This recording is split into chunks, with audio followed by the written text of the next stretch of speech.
आपको बता दें, मुख्यमंत्री मनोहर लाल ने कहा कि हरियाणा सरकार ने योग को योग को नागरिकों की दिनचर्या में शामिल करने का संकल्प लिया है। पूरे हरियाणा में योगशालाएं बनाने और 1000 आयुष सहायकों की नियुक्ति करने का लक्ष्य रखा गया है।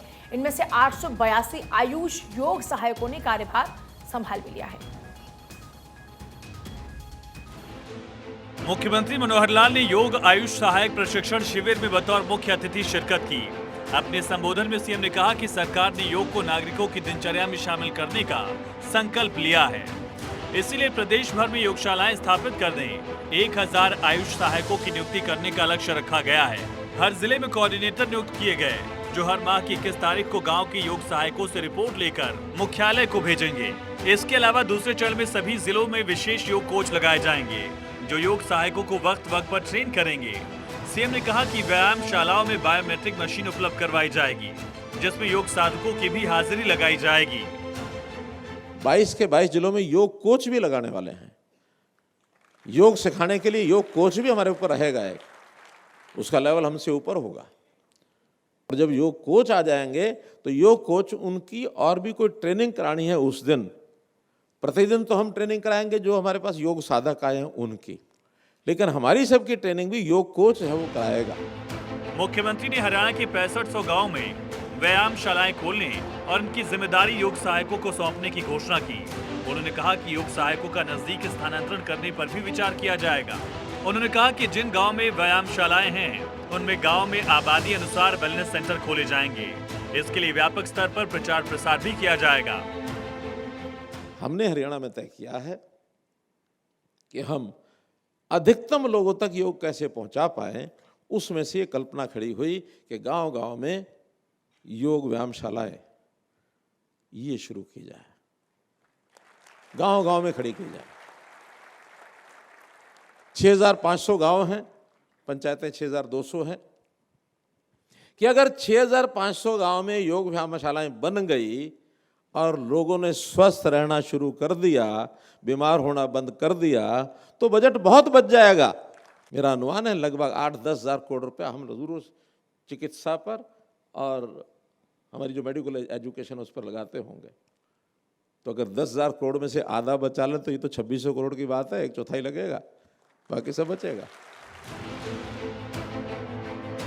मुख्यमंत्री मनोहर लाल ने कहा कि नशा मुक्त हरियाणा के लिए साइक्लोथॉन कार्यक्रम चलाया गया, जिसमें 1,60,000 युवाओं ने साइकिल चलाकर लोगों को नशे की बुराइयों के बारे में जागरूक किया गया। इससे लोगों में जागरूकता आई है। सीएम ने हरियाणा के नागरिकों का आह्वान किया कि वो योग को अपने जीवन का हिस्सा बनाएं, एक स्वच्छ, स्वस्थ और समृद्ध भारत का निर्माण करने में अपना भरपूर योगदान दें। उन्होंने कहा कि योग करेगा इंडिया तभी तो निरोग रहेगा इंडिया।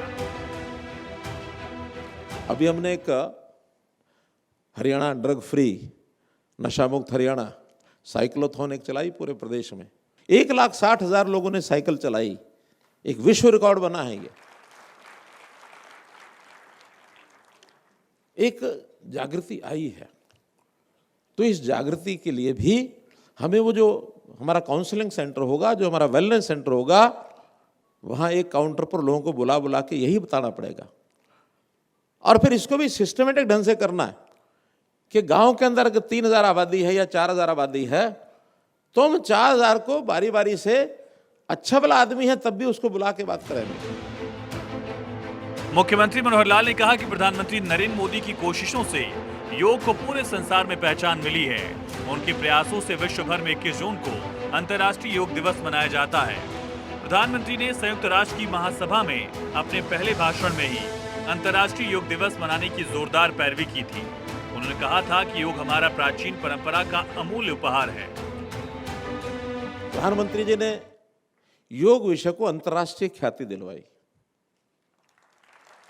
और बाबा रामदेव जी ने अभी तक योग को संत सन्यासियों के आश्रमों में, पहाड़ों में, या बहुत ही साधक जो थे योग के अपने अपने हिसाब से करते थे। अच्छी पद्धति होने के बाद भी मैदान में नहीं आए थे। बाबा रामदेव जी ने मैदान में लाके खड़ी कर दी, घर घर के अंदर योग पहुंचाया। मुख्यमंत्री ने कहा कि योग को घर घर पहुंचाने की जिम्मेदारी योग सहायकों की है। लेकिन ये घर घर तभी पहुंचेगा जब हम लोगों को इसके लाभ समझाने में कामयाब होंगे। इसका सबसे अहम फायदा ये है कि शून्य कीमत पर स्वास्थ्य अच्छा रखने का अगर कोई सरल तरीका है तो सिर्फ योग है। योग जीवन जीने के विचारों और कार्यों में संतुलन बनाने का एक अनूठा तरीका है। ये सभी प्राचीन परंपराओं की तरह जीवंत और गतिशील है। योग मन और बुद्धि को शरीर से जोड़ता है। Bureau report, Bharat 24।